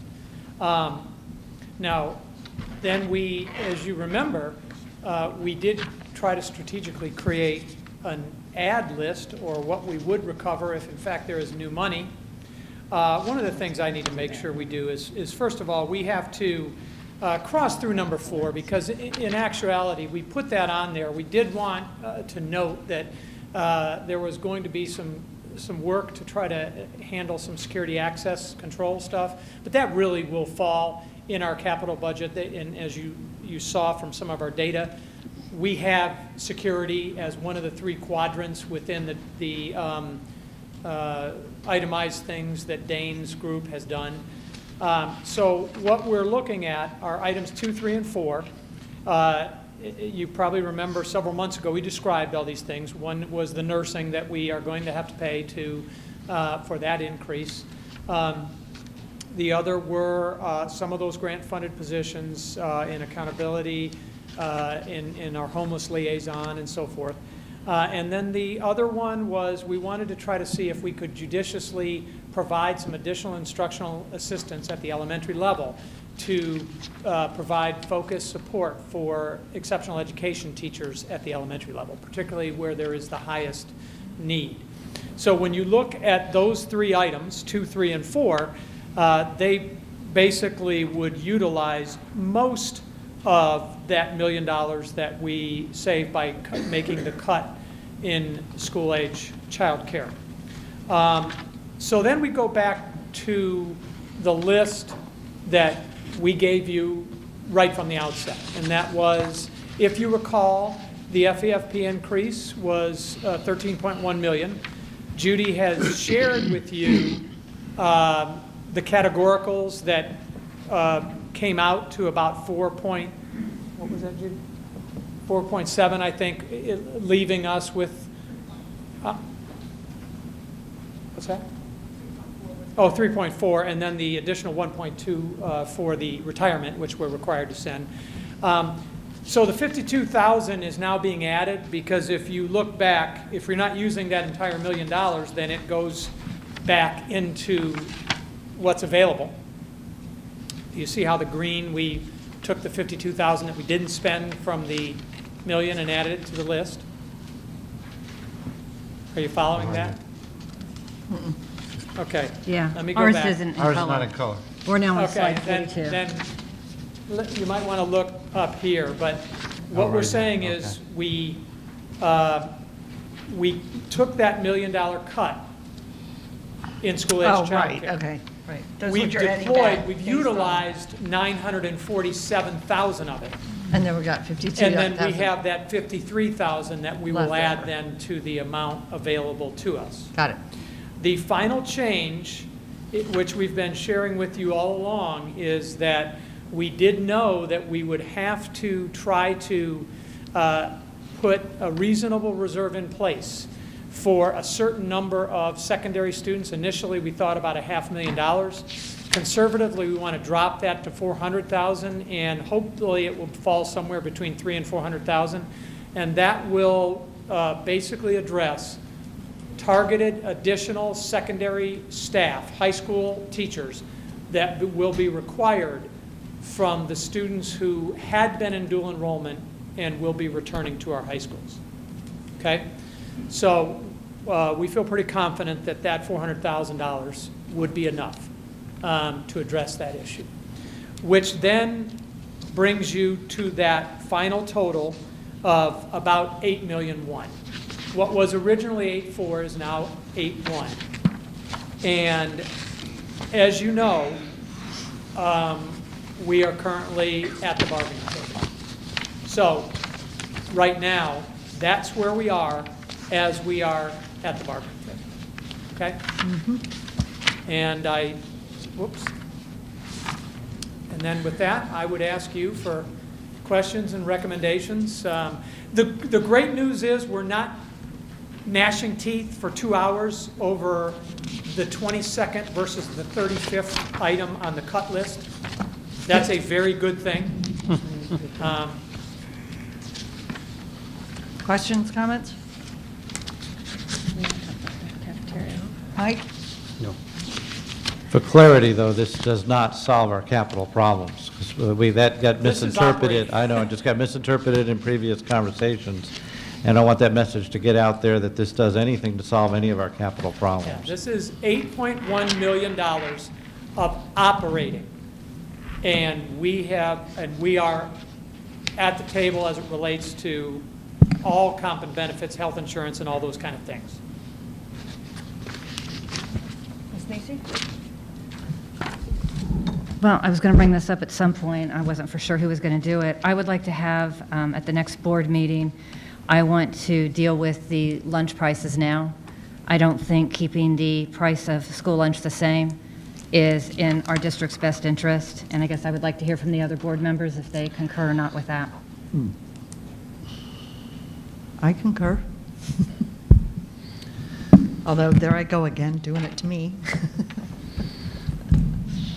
I would have to see the numbers before I would approve increasing, like I said before, the charges to those that can afford it to cover those that can't. If we, it's still a challenge for everybody out there financially. So we just have to see how much we're suffering from that cost and whether we can absorb it or not. I think it's a tremendous benefit, and that department does a phenomenal job, food nutrition. So let's just see what it's going to look like. The fact that we're going to lose 20% in a la carte, that's concerning, because I know that when I hear from the high school kids, that's like their favorite thing at lunch. Yeah, right. Dr. Well, Murray? I'm just concerned that what it's costing us to produce these lunches, we're not getting back. So eventually, that hole's just going to get deeper and deeper. Sure. And, with the a la carte shortfall that's predicted, a standard cost of doing business in terms of food cost, a reduction in government commodities and all that, I think we need to be looking at it more quickly. Well, before Judy comes on, I know in a brief conversation, Mr. Thornton has heard you loud and clear, and he's hearing you now. we'll be glad to bring. I'll give a shout out while you're here, Mr. Thornton. You know, the good news is there are districts that have to supplant with operating dollars to even accomplish the food service program, period. Yeah. And some who find themselves in a position where they have to do that so much that they turn it over to private vendors who in the end cost more, but they at least know their costs. But the way I read the budget, the money that he has for, because basically it's self-sustaining, you're right, we don't put any dollars in that, but due to the cost of our lunch program, the amount of money in reserves that he's had is going to totally be used this coming year to pay for lunches. So they are basically, people that are paying lunch are subsidizing a portion of stuff, and just like the rest of our facilities, we need those dollars to upgrade the kitchens, to have the facilities that are needed, and I don't think it's unreasonable to look at this now. Okay, yeah, we will, and I'll say again, beyond that, he's beyond self-sustaining. Not only does the food service, through the dollars they have, add kitchen equipment, which would hit our capital budget and isn't, they actually turn some dollars back to the operating budget for payroll and some of the functions that we do for them. But if we use his total reserve to get through this year, then where does that leave next year? Not only, I mean, we're going to have still an even bigger hole, no reserves to fall back on. And to me, that is a poor financial practice. Actually, that's not the intent, but Kevin and I talked during the lunch break. We will absolutely get together some analysis for you. I think that one of the things is we have to go through and really, really look at that because you all brought up some excellent points. Want to get some data together. Right now, actually, the federal reimbursement that comes to us for free and reduced lunch is a higher number than what we're charging for lunches. So that's subsidizing, as well as the a la carte is helping to subsidize. So to answer your question, the other thing is, and I believe it was Mrs. Nisi that raised the issue, you could spend all the money in the world, but unfortunately those new parameters say that for like elementary school, I can't serve more than 550 calories. I know, yeah. So that's very confining on what we can actually serve. But absolutely, we're going to look at it from A to Z. And as I said, the parameters of our new requirements, everything's coming a little bit more clear as we move along. Well, Dr. Krupp. I just wanted to reiterate again, the fund balance makes up almost 29% of his total budget going into next year, projected. And we're looking at a 20% loss or decrease in the student a la carte revenue, but yet we're looking at a 10% increase in food sales for type A. Again, as Amy says, it's just one of subsidizing. We're going to run out of funds, and then what do we do? We may be adding a nickel or a dime or a quarter to the cost of the lunch the following school year, but it's too late. We're already behind the 8 ball. And we've done that before. We're in the hole. Down that road again. Dr. Krupp brings up an excellent point, because we are expecting next year that there will be a shift. There'll be a movement away from a la carte, as we're not able to offer the options that we had been, and hopefully that will create an increase over on the regular lunch side. But he is, he's correct on that. The other thing is something that Mr. Ziegler raised, and we are also trying to be very cognizant of the fact that of our community. The economy is improving out there, but we just didn't, we were trying to prolong it maybe one more year, or at least a half a year. I think we should.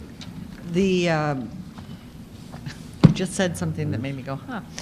20% decrease. The costs, in a la carte. crap, lost my train of thought. Was it something about the revenue that Dr. Krupp brought up? It was something you were just answering. Are we required to have what we have because we have federal funding?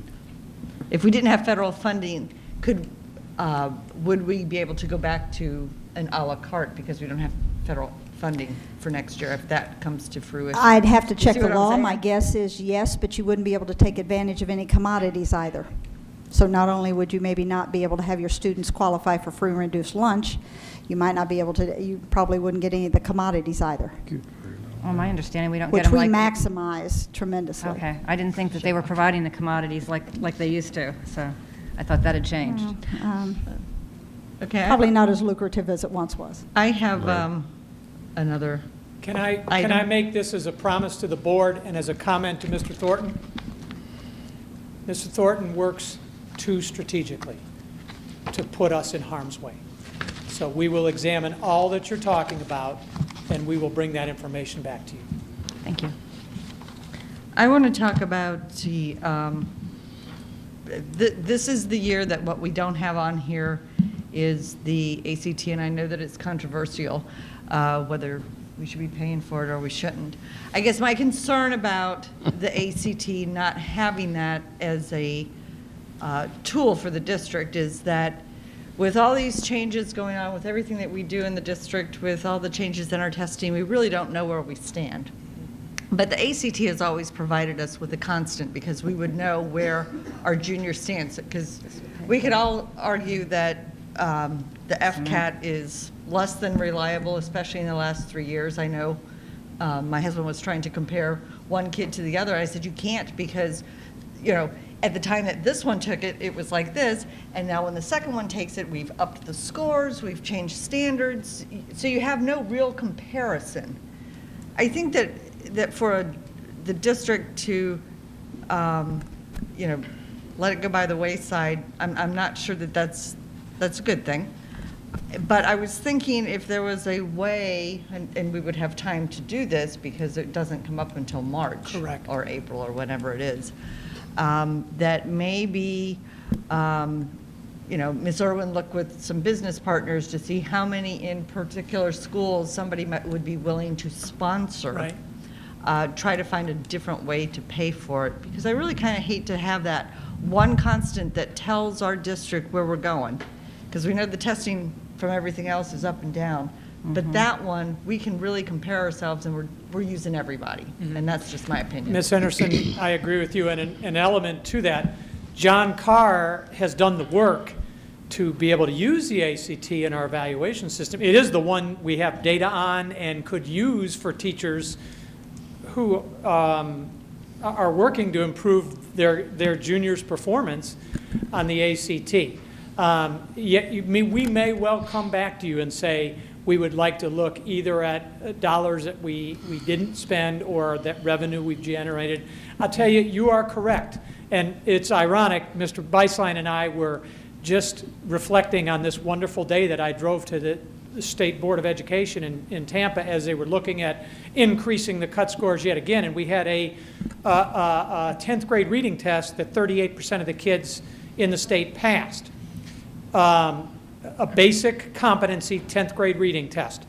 And in Brevard, it was 50. Yay for Brevard. But that still meant half of our kids failed that test. And I told the state board, here's what we do know, though.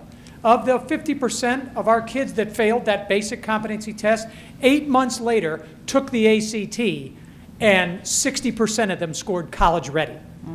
Now, I would like to tell you, Mrs. Shanahan, who was the board chair at the time, that our junior teachers, our 11th grade teachers were just so phenomenal that we had that kind of growth. And I think they are very good. But the reality is there is an enormous disconnect between what these instruments are telling you.